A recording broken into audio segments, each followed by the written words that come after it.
ইতিহাস সৃষ্টি করে ডাকসুর ভিপি হলেন সাদিক কায়েম। সকল জল্পনা কল্পনার অবসান ঘটিয়ে ঢাকা বিশ্ববিদ্যালয় কেন্দ্রীয় ছাত্র সংসদ ডাকসু নির্বাচনে সভাপতি পদে ছাত্র শিবির সমর্থিত ঐক্যবদ্ধ শিক্ষার্থী জোটের প্রার্থী আবু সাদিক কায়েম বিপুল ভোটে বিজয়ী হয়েছেন। মঙ্গলবার ৯ সেপ্টেম্বর রাতে ঢাকা বিশ্ববিদ্যালয়ের উপাচার্য অধ্যাপক নিয়াজ আহমেদ খান নির্বাচনের ফলাফল ঘোষণা করার সময় ভিপি পদে আবু সাদিক কায়েমের বিজয়ের বিষয়টি নিশ্চিত করেন। তাৎক্ষণিক প্রতিক্রিয়ায় সাদিক কায়েম বলেন, মহান আল্লাহর কাছে শুকরিয়া আদায় করছি, কৃতজ্ঞতা জ্ঞাপন করছি ঢাকা বিশ্ববিদ্যালয়ের শিক্ষার্থীদের প্রতি, যারা আমাদের গ্রহণ করেছেন, আমাদের উপর আস্থা রেখেছেন।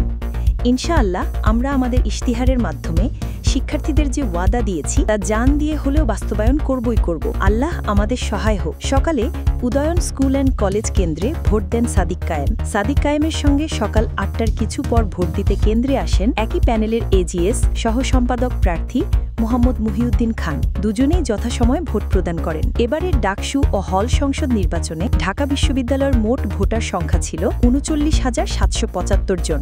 এই বিপুল সংখ্যক শিক্ষার্থী ২৮টি কেন্দ্রীয় ও ১৩টি হল সংসদ মিলিয়ে মোট ৪১টি পদের জন্য ভোট দেন। কেন্দ্রীয় সংসদে প্রার্থী ছিলেন ৪৭১ জন এবং হল সংসদে প্রার্থী ছিলেন ১০৩৫ জন। ভোটগ্রহণ চলেছে বিশ্ববিদ্যালয়ের ৮টি কেন্দ্রে। সকাল ৮টা থেকে বিকেল ৪টা পর্যন্ত নিরবিচ্ছিন্নভাবে ভোটগ্রহণ চলে। প্রতিটি কেন্দ্রে স্থাপন করা ছিল একাধিক বুথ। মোট বুথ সংখ্যা ছিল ৮১০টি। সকাল থেকে প্রায় সব কেন্দ্রেই শিক্ষার্থীদের সক্রিয় উপস্থিতি দেখা যায়। ভোট শুরুর আগে সকাল ৭টার দিকে প্রতিটি কেন্দ্রে ব্যালট বাক্স পৌঁছে যায়। এরপর তা সাংবাদিক, পর্যবেক্ষক ও পোলিং এজেন্টদের উপস্থিতিতে উন্মুক্ত করা হয়। বিশ্ববিদ্যালয় প্রশাসন জানিয়েছে, প্রথমবারের মতো হলের বাইরে উৎসব মুখর পরিবেশে অনুষ্ঠিত হয়েছে ভোটগ্রহণ। ভোটাররা এবার ডাকসু কেন্দ্রীয় সংসদের ২৮টি ও হল সংসদের ১৩টি মোট ৪১টি পদে ভোট দেন।